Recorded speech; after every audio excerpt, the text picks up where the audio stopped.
Mitte des 19. Jahrhunderts stürzten überall in Europa Hängebrücken ein. Ihre Tragseile franzten bei stürmischem Wetter aus und knickten unter dem Gewicht der Konstruktion ein. Als der deutsch-amerikanische Ingenieur Johann Röpling vorschlug, die größte und teuerste Hängebrücke aller Zeiten über den New Yorker East River zu bauen, waren die Verantwortlichen der Stadt daher zu Recht skeptisch. Aber Manhattan wurde immer voller und Pendler aus Brooklyn überfüllten den Fluss. Im Februar 1867 genehmigte die Regierung Röplings Vorschlag. Um die Pannen bei den europäischen Brücken zu vermeiden, entwarf Röpling ein hybrides Brückenmodell. In Anlehnung an Hängebrücken integrierte er große, von Pfeilern gestützte und an beiden Ufern verankerte Tragseile. Diese Konstruktion war ideal, um eine lange, an dünneren vertikalen Seilen hängende Fahrbahn zu tragen. Röplings Entwurf orientierte sich aber auch an Schrägseilbrücken. Diese kürzeren Bauwerke werden von diagonalen Seilen gehalten, die direkt zu den Stütztürmen führen. Mittels dieser zusätzlichen Seile erhöhte Röpling die Stabilität der Brücke und reduzierte zugleich das Gewicht der Ankerseile. Ähnliche Entwürfe hatte man bereits für andere Brücken verwendet, aber Röplings Plan stellte alles in den Schatten. Die Fahrbahn seiner neuen Brücke überspannte mehr als 480 Meter und war damit 1,5 Mal länger als jede existierende Hängebrücke. Da ein normales Hanfseil von den 13.300 Tonnen Gewicht reißen würde, sah sein Konzept über 5.600 Kilometer Metalldraht für die Brückenseile vor. Um diese Last zu tragen, mussten die Türme 90 Meter über den Meeresspiegel hinausragen, was sie zu den höchsten Bauwerken der westlichen Hemisphäre machte. Röpling war zuversichtlich, dass sein Entwurf funktionieren würde, aber als er die Baustelle 1869 begutachtete, zerquetschte ein Boot seinen Fuß am Kai. Innerhalb eines Monats starb er an Tetanus. Glücklicherweise war Johann Röplings Sohn Washington ebenfalls Ingenieur und übernahm die Arbeit seines Vaters. Im Jahr darauf wurde schließlich mit dem Bau der Turmfundamente begonnen.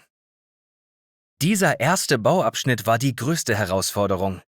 Das felsige Flussbett machte den Einsatz einer weitgehend unerprobten Technologie erforderlich: pneumatische Senkkästen. Die Arbeiter ließen diese luftdichten Holzkisten in den Fluss hinab, wo ein System von Rohren Druckluft hinein und Wasser herauspumpte. Nachdem die Luftschleusen errichtet waren, konnten die Arbeiter in den Kammern den Flussboden ausheben. Beim Graben schichteten sie Steine auf die Senkkästen. Als diese schließlich auf den Grund des Flusses stießen, wurden sie mit Beton gefüllt und bildeten das dauerhafte Fundament der Türme. Die Arbeit im Dunkel der Senkkästen war gefährlich.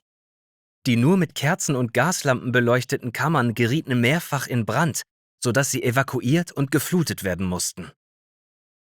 Noch gefährlicher war ein mysteriöses Leiden, die Taucherkrankheit. Heutzutage kennt man sie als Dekompressionskrankheit, aber damals starben mehrere Arbeiter unter unerklärlichen Schmerzen und Schwindelgefühlen. 1872 forderte sie fast das Leben des Chefingenieurs. Washington überlebte, war nun aber gelähmt und bettlägerig. Doch wieder einmal erwiesen sich die Röplings als unbezwingbar. Washingtons Frau Emily sorgte nicht nur für die Kommunikation zwischen ihrem Mann und den Ingenieuren, sondern übernahm bald auch die tägliche Projektleitung. Leider waren die Probleme mit der Brücke noch lange nicht vorbei. 1877 überschritt der Bau das Budget und lag hinter dem Zeitplan zurück. Schlimmer noch, es stellte sich heraus, dass der Kabelhersteller fehlerhafte Seile geliefert hatte.